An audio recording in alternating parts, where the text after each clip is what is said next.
Hello everyone, my name is Doug Hills and this is the Manga Studio Guide. On this episode, I'm going to talk about the new page dialog box. Again. Except this time I'm going to be focusing on all the exclusive functions and features that you Manga Studio EX users have. In the last episode, I went over all the basics that go into creating a new page in the latest version of the program. If you are an EX user, you probably noticed that the dialog box shown didn't look exactly like yours. Namely that there were a lot of additional options to choose from.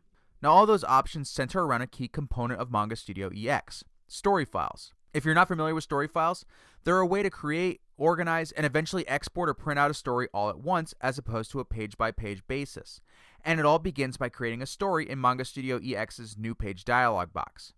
Just as a quick reminder, I'm only going to focus on the EX exclusive features in this video. If you're new to the program and are not familiar with how to set up a comic page, I would suggest you check out episode 12, then head on back here. So let's dive right in. Compared to what was shown in episode 12, the new page dialog box looks significantly larger. As you can expect, that's because of all the additional options available. There's actually so much here that depending on the size of your screen, you may need to either scroll down or click and drag the window to enlarge it. And we have our new quick start tabs on the top here, streamlining certain options to help you quickly get to work. Illustration, comic, fanzine, and all settings. All settings contains all the options in the other three tabs. So to save time and redundancy, I'm going to focus our attention here. By understanding what options are available under all settings, it'll be easier to understand and work with the options on the other tabs.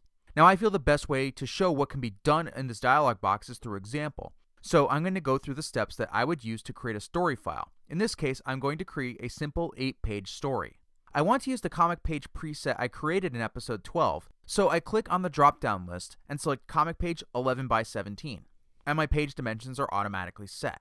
Now it's time to set up the core of my story file, the pages, and to do that, I scroll down and check the multiple pages checkbox. This is where I go and set up how many pages I want for my story. I'm going to enter 8 in the text box. I choose whether I want to keep my pages separate or have consecutive pages, like pages 2 and 3, 4 and 5, and so on, combined into 2-page spreads. In this case, I'm going to keep the pages separate. I set my binding point, or where the staples or glue will be on my comic, to the left side, and set the start or first page of my story to begin on the right side of the book. Now I get to take advantage of a new feature for story files. I can now add a front and back cover. Checking the cover page checkbox not only assigns pages for the cover, but I can also set its resolution, basic color expression, paper color, and template separate from the interior art.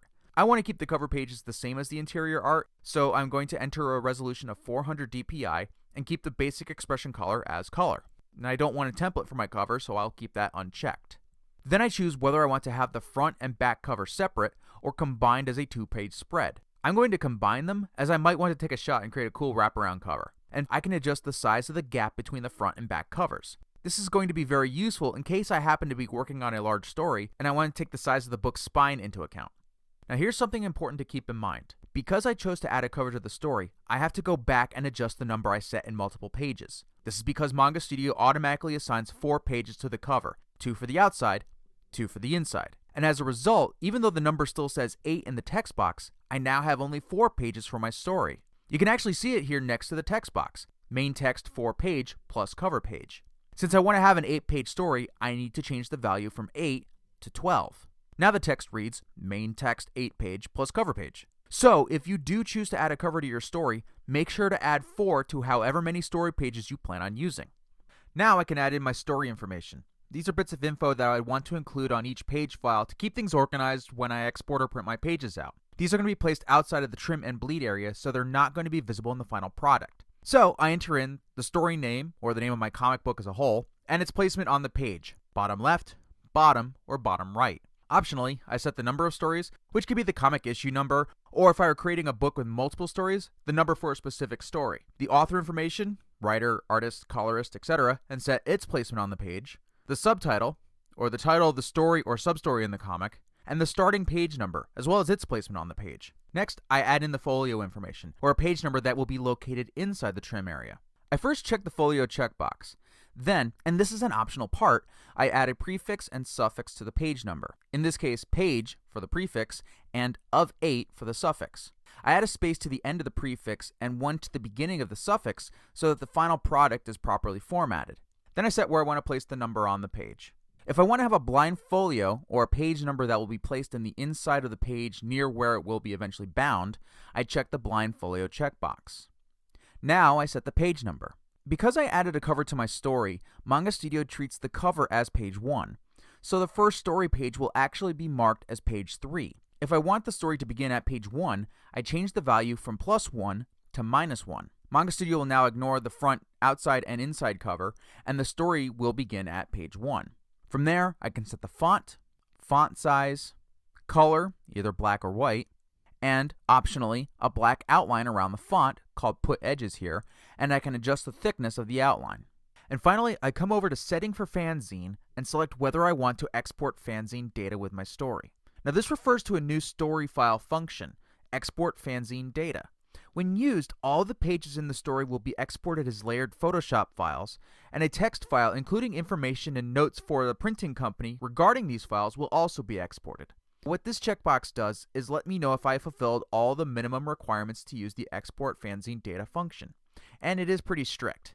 I have to have a minimum of 8 story pages, I have to have a cover, and I have to have my folio number start at 1, not -1 as I previously entered.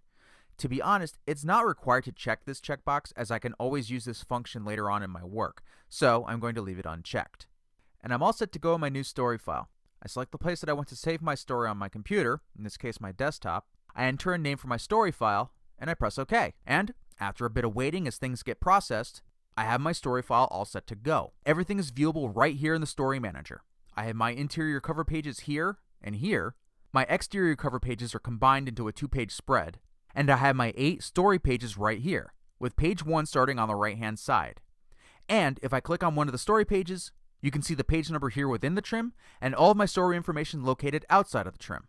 Now let's talk quickly about the Quick Start tabs. As you can probably guess, these are meant to provide a more streamlined approach to creating a new page or story, for those times when you just want to start creating without having to mess with too many options. Because of that, each tab's options are more limited compared to all settings. The Illustration tab is meant to just create a basic canvas. You wouldn't be able to add a print guide from here, and you won't be able to create a story file. With the Comic tab, the unit of measurement is set to millimeters only. You can adjust the width and height of the print guide, but you cannot change the default border or the canvas size. You can only have a bleed size of 3 or 5 millimeters, and you are limited to page resolutions of 350 and 600 dpi. And finally, the Fanzine tab also has limitations on unit of measurement, bleed width, and resolution. In addition, the canvas and print guide are limited to the options seen on the drop-down list here, despite custom being an option. Settings for Fanzine and the cover page are mandatory, as this is intended for the Export Fanzine Data function, so you have to have at least 12 pages in total for your story. You can only set your binding point, your story information is limited to author name and story title, and your folio information is limited to placement, format, blind folio if you want it, font, and font size. If you want to have complete flexibility when creating your story, I would suggest using the All Settings tab. If you're just looking to pick up and start creating, you may find these Quick Start tabs really handy.